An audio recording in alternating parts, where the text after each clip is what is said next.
Netflix just reported its Q2 earnings and the stock dropped 10%.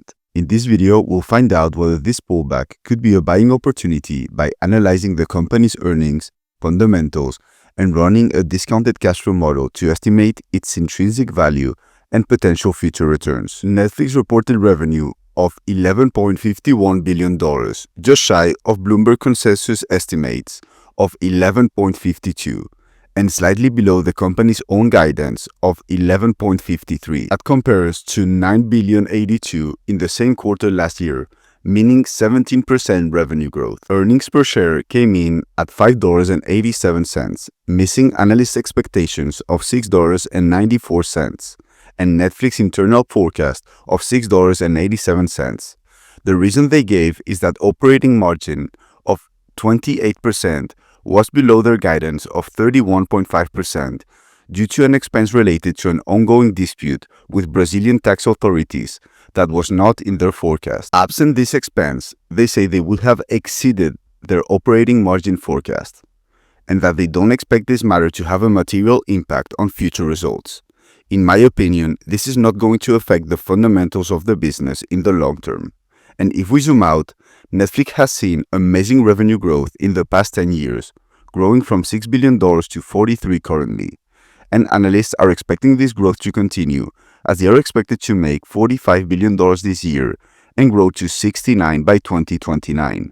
Their profit has also seen massive growth, with net income going from $122 million to $10 billion currently, and free cash flow used to be negative, and it is currently at almost $9 billion.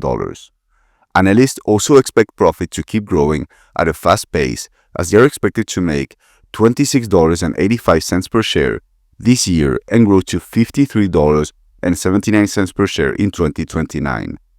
I agree with analysts' view, as Netflix has amazing margins, with gross margin being almost at 50%, profit margin roughly 25%, and free cash flow margin 20%.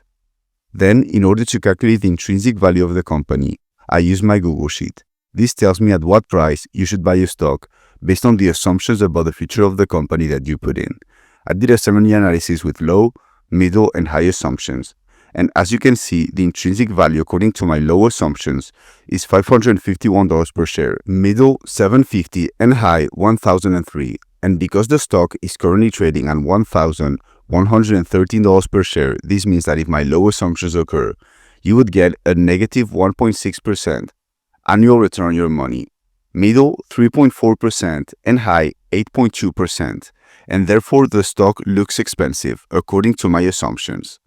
And as far as them, I assumed revenue growth between 8 and 12% over the next 7 years, which is what they have been doing. They average a profit margin and free cash flow margin between 23 and 29%, again what they have been doing.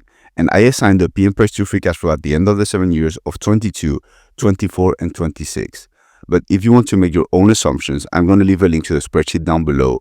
It is super simple to use because I've done all the calculations in the background, so you only need to input your assumptions. Moreover, Netflix is trading at a P of 46 and price to free cash flow of 52, which again seems expensive.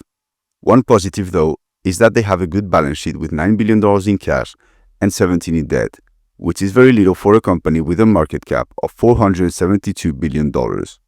In conclusion, I believe Netflix is a fantastic company with strong fundamentals. However, its current valuation still feels too high, and the streaming industry remains highly competitive. For these reasons, I'll personally be staying on the sidelines for now and passing on Netflix stock. Lastly, if you want a discount on stockanalysis.com, the best site I've found for stock data, grab my code in the description. I hope you found this video valuable. Let me know what you think about Netflix stock in the comments, and I'll see you in the next one.